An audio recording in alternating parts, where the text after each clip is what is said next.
जल कितना भी गंदा क्यों न हो जाए, यानी कि उसमें बाहर से जो मैल है कितना ही क्यों न इकट्ठा हो जाए, उसमें से कितनी बड़ी दुर्गंध क्यों न आ जाए, वो कीचड़ क्यों न बन जाए, लेकिन फिर भी जो उसका मूल स्वरूप है जल का, वो क्या है? निर्मल जल है, शीतल जल है, क्रिस्टल क्लियर, यानी कि जैसे गंगा जी का जल होता है। अब ये जो गंदगी आई है ये बाद में आई है ना, पहले तो जल स्वस्थ था, स्वच्छ था। जो बाद में आया है, जो आया हुआ है, तो उसको निकाल भी सकते हैं, लेकिन निकालने की टेक्नोलॉजी होनी चाहिए साथ में, और साफ होने के बाद में भी बाद में फिर वो जल अपने मूल स्वरूप में स्थित हो जाता है। जैसे बड़े बड़े शहरों में जहाँ जो नदियों में गंदगी डाल रहे हैं, तो जहाँ से उसका उद्गम हुआ है, जहाँ से यमुना जी का उद्गम हुआ है या गंगा जी का उद्गम हुआ है, भागीरथी का उद्गम हुआ है, इन नदियों का, उसमें बाद में लोगों ने क्या किया? गंदगी डाल दी है। उससे क्या हो गया? उसमें से दुर्गंध भी आ रही है, उसमें कीचड़ भी हो गया है, उसका रंग भी बदल गया है। लेकिन फिर उसको अनेक प्रकार की मशीनों से फिल्टर करने के बाद में, उसमें ट्रीटमेंट करने के बाद में फिर वो जल हमें स्वच्छ मिल जाता है। अर्थात जो आया है, जो गंदगी आई है, उसको निकाल सकते हैं। ठीक इसी तरीके से मन भी एक प्रकार का जल ही है, जल का भंडारण है, यानी जिसे हम सरोवर कह लें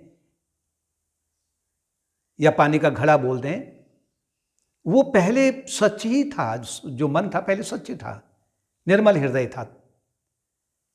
लेकिन जब व्यक्ति जगत में आकर के जब वो बहिर्मुखी बन गया, भौतिकता में डूब गया, तो उसने उस मन रूपी सरोवर में या उस नदी में उसने गंदगी डालना आरंभ कर दिया, जिसे हम कहते हैं स्थूल मल।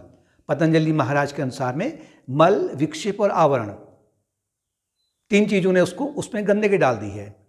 मल का तात्पर्य है जिसे हम ग्रॉस इम्प्योरिटीज कहते हैं, वो जैसे कि राजसी और तामसी गुणों के आधार पर काम का बढ़ना, क्रोध हो जाना, लोभ, सात्विकी नहीं, सात्विकी में थोड़ा बहुत उचित है, वो काम है, क्रोध है, लोभ है, मोह है, शोक है, चिंता है, ईर्ष्या है, अभिमान है, आडंबर है, ये सब स्थूल मल कहलाते हैं।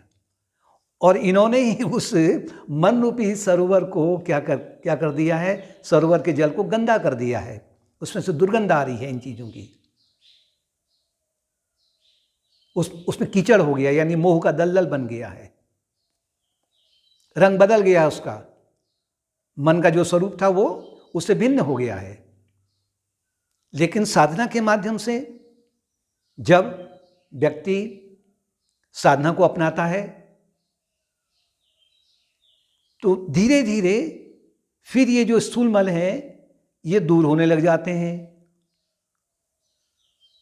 और जो काई जमी है उसमें वो भी दूर होने लग जाती है। तो मन ठीक उसी तरीके से हो जाता है जैसे कि कबीरदास जी ने कहा कि कबीरा मन निर्मल भयो ज्यों गंगा को नीर, पाछे पाछे हरि फिरे कहत कबीर कबीर। कबीरदास जी कहते हैं जब तक मेरा मन रूपी जो सरोवर था ये जब तक गंदा था, तो मैं भगवान को ढूंढ रहा था, मंदिरों में, मस्जिदों में, गुरुद्वारों में ढूंढ रहा था, यानी भटक रहा था मैं।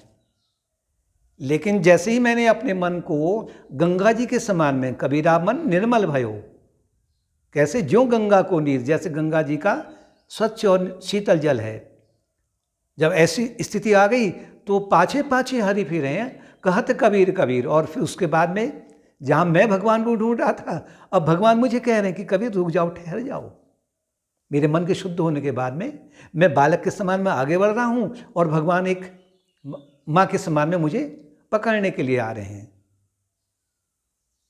तो मन को जो स्थूल मल है उससे दूर करना है, उसमें जो चंचलता है, विक्षेप है, उसे दूर करना होता है, और जो उसमें जो काई जम गई है उसमें उस आवरण को भी दूर करना है। ये तीनों प्रक्रिया अगर हम अपनाते हैं तो फिर वो मन अब स्वतः ही जब निर्मल हो जाता है तो उसी मन के भीतर भगवान स्वयं प्रकट हो जाते हैं।